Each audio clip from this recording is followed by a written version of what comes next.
Welcome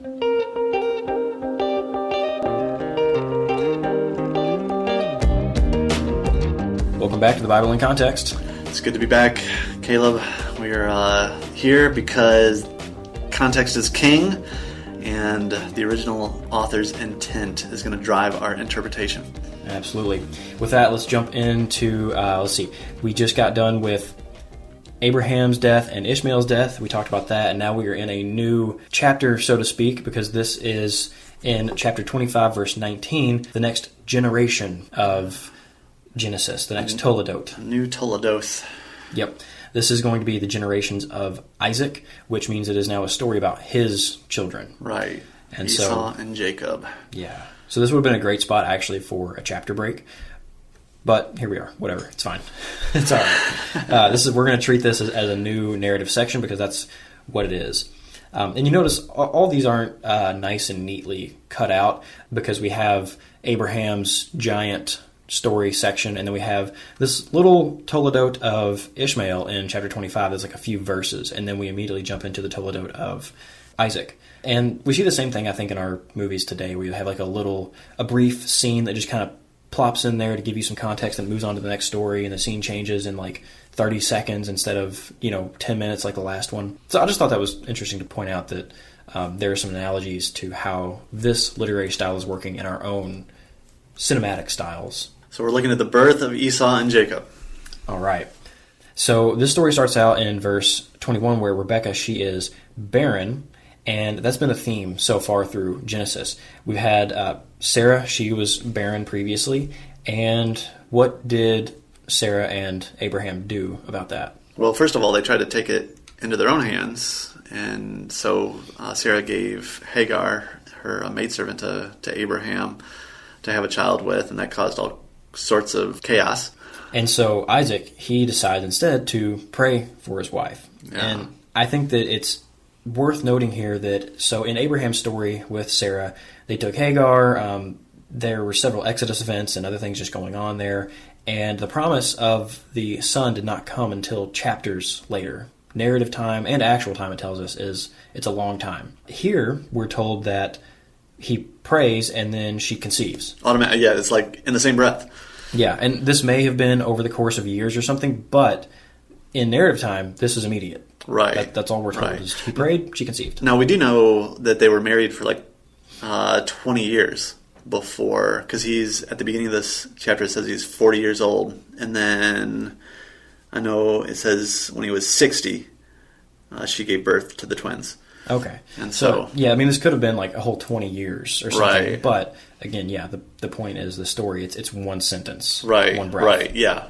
But I think we're meant to think back to everything that we've already read about Abraham and all the anguish that they went through, and being barren's no fun. Yeah. And so this whole chapter, Isaac's whole story, I mean, it's very condensed, but there's and we'll see this in the next chapter especially, but there's so many similarities to his father's story. I mean, you could summarize Isaac's whole life, I think, with just one word: ditto.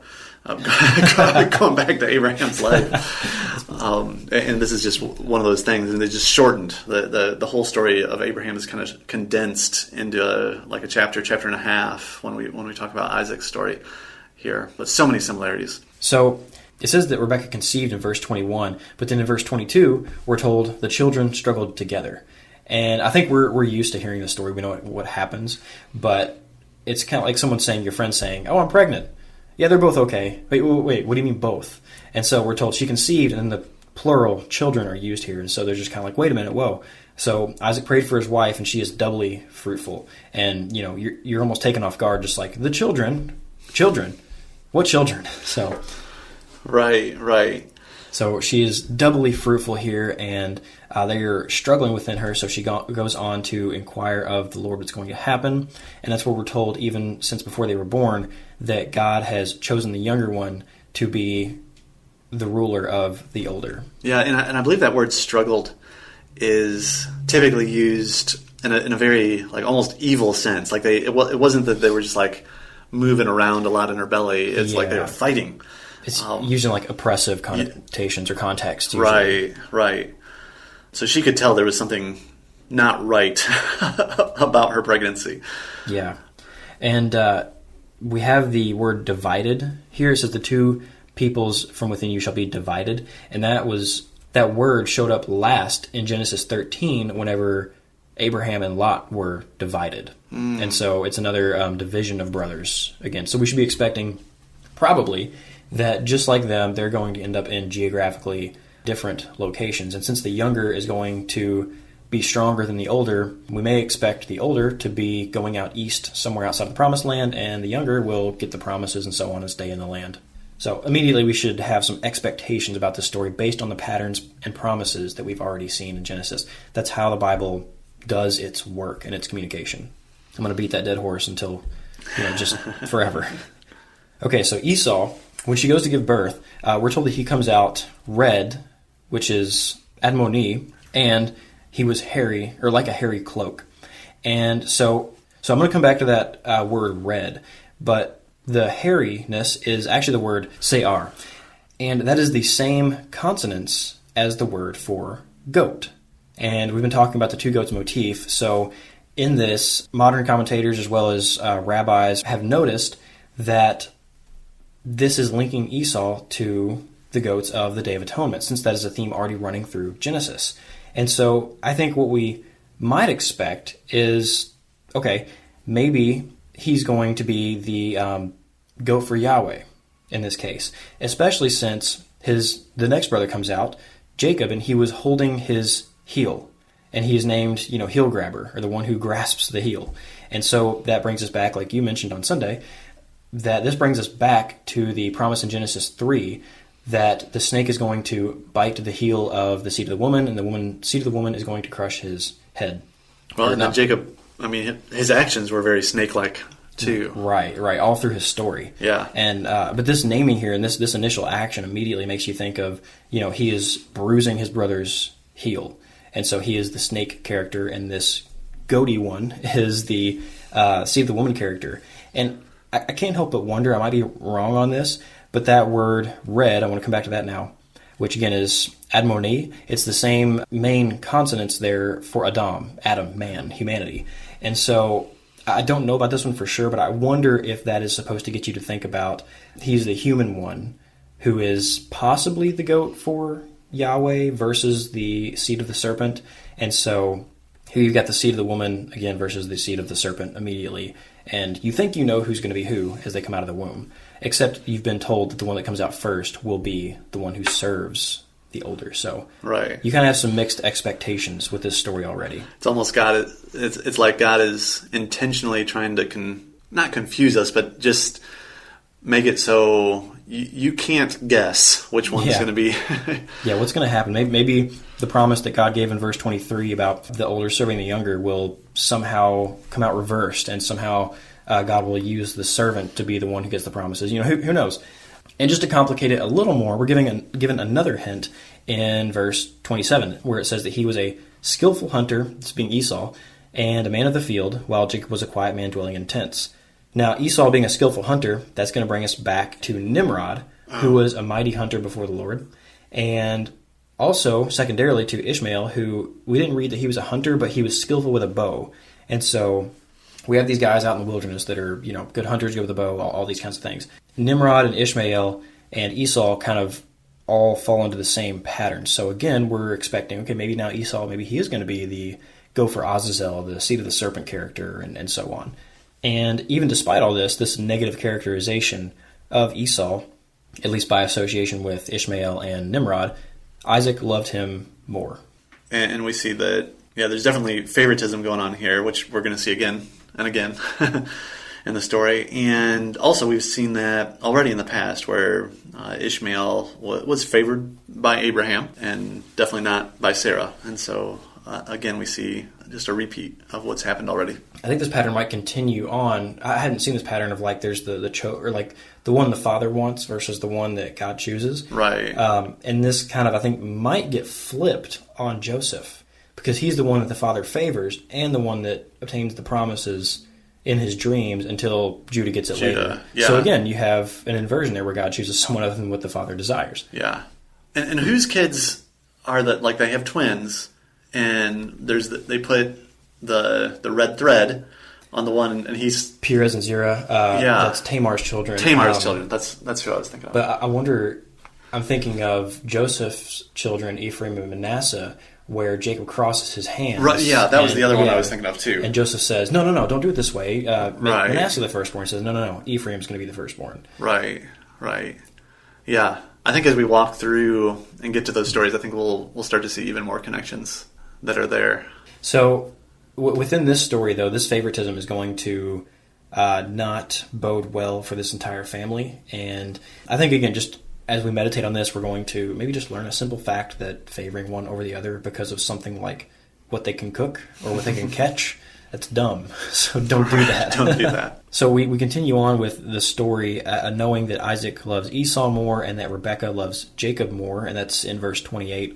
We move on to verse 29, and there's a short section before chapter 26. So we've got the expectations that Jacob, he is crafty like the snake, and is characterized like the heel grabber, like the seed of the serpent. Esau, we think we know, maybe he's actually the seed of the serpent, maybe they both are, or maybe he is the seed of the woman, we don't know quite yet, I don't think. I think there's enough clues, but we're still, as first-time readers, left wondering. And we see that Jacob, he was cooking some stew one day, and Esau comes in from the field, and he was exhausted. So he just asks for a bowl of stew. I'm exhausted. That sounds reasonable. And so Jacob, he turns around and says, "Sell me your birthright." With the birthright, the promises and inheritance associated with Yahweh's promises and the land right now seem to be on Esau. He has the right to the first portion, just like what Abraham gave to Isaac. And we're told that Yahweh is going to give essentially this blessing and everything. The older is going to serve the younger. It's going to all fall on Jacob in the end. But here Jacob is taking advantage of Esau's exhaustion. And I think even reading this in the original language, you would think, "Sell me your birthright now." No. I'll go get something else. It's fine. Right. Esau responds, "I'm going to die. What use is a birthright to me? Just give me the stew." And so this is definitely meant to be portrayed as overdramatic, as him neglecting this birthright. That's why we're told that Esau despised the birthright, because this was tied up with the promises of Yahweh, and he said, "Oh, it's fine. I'll just get rid of it and trade it for soup." Okay, so here's a question. Is the birthright and the blessing the same thing? Or they overlap, or are they completely two different things? It seems like there might be some overlap, but it seems like they're mostly separate, just in the fact of, like, this is what the birthright is, being the firstborn, being the head of the family, getting the inheritance and all those things, I think. Yeah. Whereas the blessing is going to be that which comes from Yahweh, which blesses his future destiny and puts the promises that he will defeat his enemies, that he will become a fruitful nation. All those things are more associated with the blessing from Yahweh. Okay. So are you thinking that in this situation with the stew, Jacob simply has in mind the wealth of his father? Yeah, he's becoming firstborn. Right. We have So he doesn't really have the promises of God that were passed, or that were given to Abraham and passed on to Isaac. He just has in mind the material wealth. Yeah, that will come whenever Isaac blesses them later. Later on. But right now, he's kind of like Cain, seeing that Abel has the firstborn right.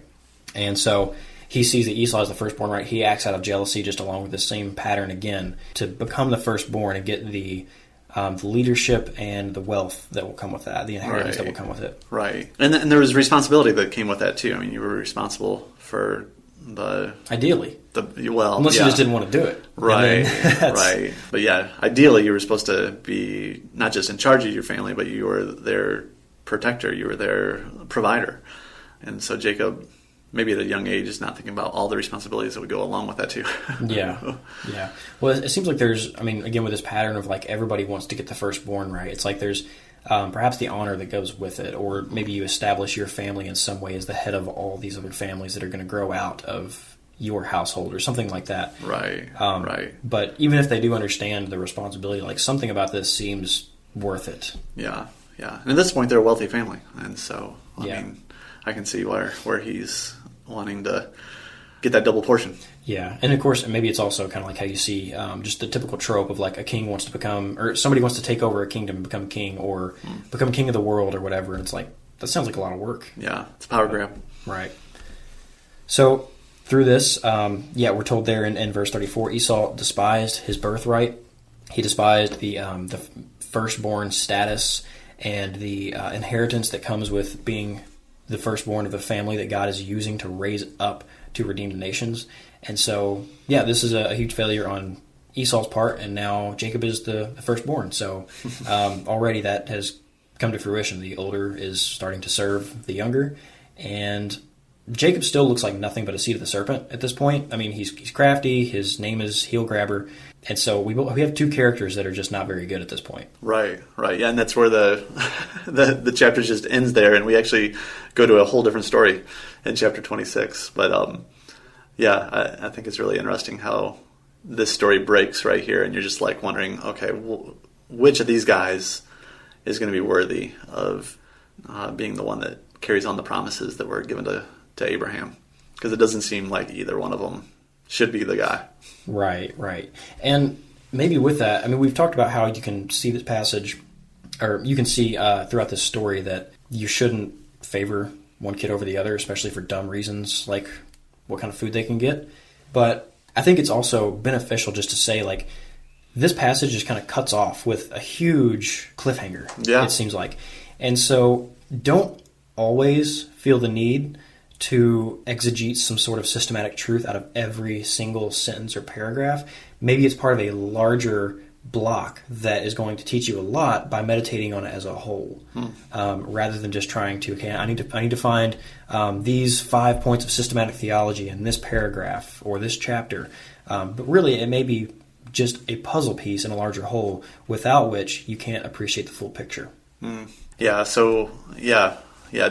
we do that as Christians often. We take small chunks of the Bible and try to squeeze out everything that's in that text, and we end up making some assumptions that maybe we ought not be making. Yeah, and we're also probably used to, as Christians, overemphasizing Paul too, and he does that a lot, where there's like a grain of truth in everything he says, which even still, in his work, you need to look at it as a whole. He's trying to make a point over the course of a letter, not just get you to, again, squeeze systematic truths out of each sentence. But still, this is a narrative, not a letter.